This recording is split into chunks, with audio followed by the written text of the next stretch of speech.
बिस्मिल्लाहिर्रहमानिर्रहीम। आज हमारा टॉपिक है कार्बोहाइड्रेट्स और इट्स टाइप्स। तो इसके कंटेंट्स हैं, सबसे पहले हम डिस्कस करेंगे कार्बोहाइड्रेट्स, इसकी टाइप्स, सोर्सेज और यूजेस। सबसे पहले हम देखते हैं कार्बोहाइड्रेट्स हमारे पास क्या होते हैं। कार्बोहाइड्रेट्स हमारे पास मैक्रोमोलिक्यूल्स होते हैं। मैक्रोमोलिक्यूल्स कहते हैं molecule containing large number of atoms. ऐसा मॉलिक्यूल जो लार्ज नंबर ऑफ एटम पर कंसिस्ट करता हो, लाइक प्रोटीन्स हो गया, न्यूक्लिक एसिड्स हो गया। तो कार्बोहाइड्रेट्स हमारे पास एक मैक्रोमोलिक्यूल है जिसको हम डिफाइन करेंगे कि ये पॉलीहाइड्रोक्सी एल्डिहाइड और कीटोन पे कंसिस्ट करता है। पॉलीहाइड्रोक्सी हमारे पास है containing more than one hydroxyl group. जिसके पास एक से ज़्यादा हाइड्रोक्सिल ग्रुप हो उसको हम पॉलीहाइड्रोक्सी बोलते हैं। तो कार्बोहाइड्रेट जो है पॉलीहाइड्रोक्सी एल्डिहाइड और कीटोन पे कंसिस्ट करता है। कार्बोहाइड्रेट का जनरल फार्मूला है CxH2O। कार्बोहाइड्रेट एक नेचुरली अकरिंग कंपाउंड है जो कार्बन, ऑक्सीजन और हाइड्रोजन से मिलकर बनता है। अगर 6 कार्बन डाइऑक्साइड के मॉलिक्यूल और 6 पानी के मॉलिक्यूल आपस में कंबाइन करें, मिलें, तो हमें C6H12O6 कार्बोहाइड्रेट और 6 ऑक्सीजन के मॉलिक्यूल जो हैं वो फाउंड होते हैं। नेक्स्ट है हमारे पास कार्बोहाइड्रेट की टाइप्स। कार्बोहाइड्रेट्स को हम क्लासिफाइड कर सकते हैं 3 तरीके से। Monosaccharide, second one is oligosaccharide, third one is polysaccharide. अब हम इनके अबाउट पढ़ेंगे कि मोनोसैकेराइड्स हमारे पास क्या होते हैं, ओलिगोसैकेराइड्स क्या होते हैं और पॉलीसैकेराइड्स क्या होते हैं। सबसे पहले है मोनोसैकेराइड। मोनोसैकेराइड जो है वो सिंपलेस्ट शुगर है जिसको हम हाइड्रोलाइज्ड नहीं कर सकते।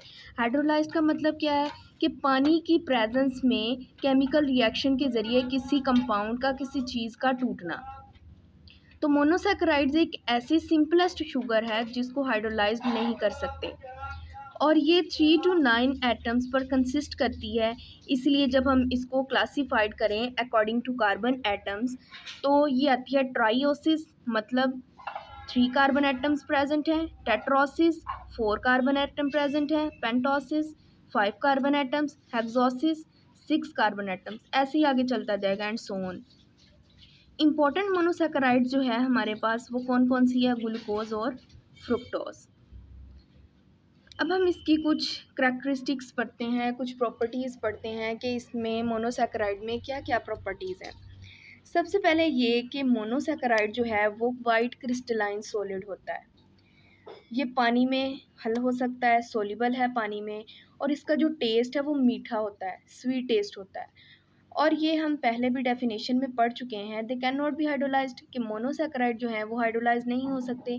और रिड्यूसिंग इन नेचर, जो मोनोसैकेराइड्स हैं वो रिड्यूसिंग इन नेचर होते हैं, मतलब रिड्यूस हो जाते हैं।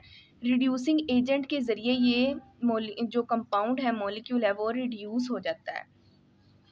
नेक्स्ट है हमारे पास सेकंड वन है ओलिगोसैकेराइड्स। ओलिगोसैकेराइड्स जो है वो हमें 2 to 9 यूनिट्स देता है मोनोसैकेराइड के।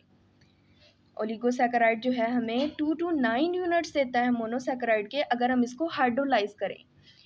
तो अगर इसकी क्लासिफिकेशन की बात की जाए तो क्लासिफिकेशन में ये आ जाता है डाइसैकेराइड्स, ट्राइसैकेराइड्स और टेट्रासैकेराइड्स। मोस्ट इम्पॉर्टेंट ओलिगोसैकेराइड्स हमारे पास क्या है, डाइसैकेराइड्स। और डाइसैकेराइड्स कौन से हैं, सुक्रोज। इस ओलिगोसैकेराइड की भी कुछ प्रॉपर्टीज़ हैं, कुछ खसूसियात हैं, करैक्टरिस्टिक्स हैं जिनको हम डिस्कस करेंगे। ये जो कार्बोहाइड्रेट्स होते हैं, ओलिगोसैकेराइड्स भी तो कार्बोहाइड्रेट्स हैं, कार्बोहाइड्रेट्स की टाइप हैं। ये जो कार्बोहाइड्रेट्स होते हैं ये वाइट क्रिस्टलाइन सॉलिड होते हैं, पानी में इजीली सोल्यूबल होते हैं और इनका टेस्ट भी स्वीट होता है, मीठा टेस्ट होता है। मोनोसैकेराइड में भी मीठा टेस्ट था और इसका भी स्वीट इन टेस्ट, मीठे होते हैं टेस्ट में। और ये रिड्यूसिंग भी हो सकते हैं और नॉन रिड्यूसिंग भी हो सकते हैं। थर्ड वन है हमारे पास पॉलीसैकेराइड। पॉलीसैकेराइड भी एक मैक्रोमोलिक्यूल है। क्या है, ये भी मैक्रोमोलिक्यूल है, मतलब ये लार्ज नंबर ऑफ एटम पर कंसिस्ट करता है, like protein and nucleic acid, और contain 100 to thousands of monosaccharide. 100 से थाउजेंड्स ऑफ मोनोसैकेराइड पे कंसिस्ट करता है। और पॉलीसैकेराइड की एग्जांपल हमारे पास क्या है, स्टार्च और सेलुलोज। पॉलीसैकेराइड की भी कुछ प्रॉपर्टीज़ हैं, करैक्टरिस्टिक्स हैं। ये अमॉर्फस सॉलिड होते हैं, ये टेस्टलेस होते हैं, पानी में इनसॉल्युबल होते हैं, they are non reducing in nature, और नेचर में नॉन रिड्यूसिंग होते हैं, रिड्यूस नहीं हो सकते। नेक्स्ट है हमारे पास sources and uses of carbohydrates.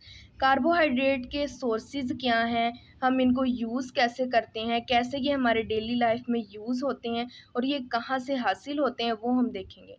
सबसे पहले हम देखेंगे sources of carbohydrates. Sources of simple sugar, अगर सिंपल शुगर यानी मोनोसैकेराइड्स की बात की जाए तो उसके सोर्सेज क्या हैं, ग्लूकोज, फ्रुक्टोज और ग्लैक्टोज। बात ये आ गई कि ये तीनों जो हैं वो सिंपल शुगर्स हैं, ये सोर्सेज हैं सिंपल शुगर के, मोनोसैकेराइड के, ये क्या हैं, सोर्सेज। लेकिन अब ये हमें कहाँ से हासिल होते हैं, इनके सोर्सेज क्या हैं? ये हमें फ्रूट्स, वेजिटेबल्स, हनी और सीरियल वगैरह से ऑब्टेन्ड होते हैं। नेक्स्ट है हमारे पास डाइसैकेराइड्स। डाइसैकेराइड्स, अब हमारे पास क्या था, ओलिगोसैकेराइड्स। डाइसैकेराइड जो है सक्रोज, लैक्टोज और माल्टोज है। सक्रोज हमें कहाँ से फाउंड होता है, कहाँ से हासिल होता है, शुगर बीट से, शुगर कैन गन्ने से, एंड फ्रूट्स और फल वगैरह से। लैक्टोज हमें लैक्टोज जो है होता क्या है, ग्लूकोज और फ्रक्टोज पर कंसिस्ट करता है, और इसका मेन क्या है, is the main sugar in milk and dairy products. Maltose हमारे पास क्या है, डाइसैकेराइड्स ऑफ टू मॉलिक्यूल्स, दो मॉलिक्यूल्स का एक डाइसैकेराइड है, और ये सीरियल्स वगैरह में पाया जाता है। नेक्स्ट आ गया पॉलीसैकेराइड्स। पॉलीसैकेराइड जो हैं वो क्या है, स्टार्च और सेलुलोज हैं। स्टार्च हमें कहाँ से हासिल होता है, सीरियल क्रॉप से। सीरियल क्रॉप्स हमारे पास क्या है, वीट, मेज़, राइस, गंदुम, चावल वगैरह, ठीक है। और कॉटन क्या है, ये प्योर सेलुलोज है। नेक्स्ट हम इसके यूजेस देखेंगे कि कार्बोहाइड्रेट जो है वो हमारी बॉडी से कैसे हमें प्रोवाइड करता है, एनर्जी कैसे प्रोवाइड करता है, ये कैसे यूज़ होता है। They regulate the amount of sugar level in our body, ये हमारी बॉडी में शुगर लेवल को रेगुलेट करता है। अगर बॉडी में लो शुगर लेवल हो तो हाइपोग्लाइसीमिया एक डिजीज़ है, वो हो सकती है। लो शुगर लेवल हो बॉडी में तो हाइपोग्लिसीमिया हो सकती है, तो इसीलिए ये हमारी बॉडी में शुगर लेवल को रेगुलेट करता है। नेक्स्ट है डेयरी फाइबर जो है helps to keep the bowel functioning properly. Dairy fibres हमारे पास हेल्प करते हैं कि बाउल फंक्शनिंग जो है वो प्रॉपरली हो सके हमारी बॉडी में। और नेक्स्ट है fibre helps in lowering of cholesterol level. Cholesterol level हमारे पास क्या है, कोलेस्ट्रॉल हमारे पास फैट लाइक सब्सटेंस होता है, उस सब्सटेंस को लोअर करने के लिए फाइबर हमें हेल्प करता है, एंड रेगुलेट ब्लड प्रेशर, और हमारे ब्लड प्रेशर को रेगुलेट करता है। नेक्स्ट है हमारे पास carbohydrate protect our muscles from cramping. Cramping कहते हैं कि क्रैम्पिंग जो है वो कंट्रैक्शन ऑफ मसल होती है, पेनफुल कंट्रैक्शन, जिससे हमें पेन होती है, हमारे मसल्स कॉन्ट्रैक्ट होना स्टार्ट कर देते हैं, हमें वीकनेस होना शुरू हो जाती है। तो कार्बोहाइड्रेट हमें हमारे इन मसल्स को प्रोटेक्ट करता है कि क्रैम्पिंग ना हो, क्रैम्पिंग से हमारे मसल की प्रोटेक्शन करता है। ये था हमारा आज का लेक्चर। नेक्स्ट इंशाल्लाह हाज़िर होंगे। अपना बहुत सारा ध्यान रखिएगा। शुक्रिया।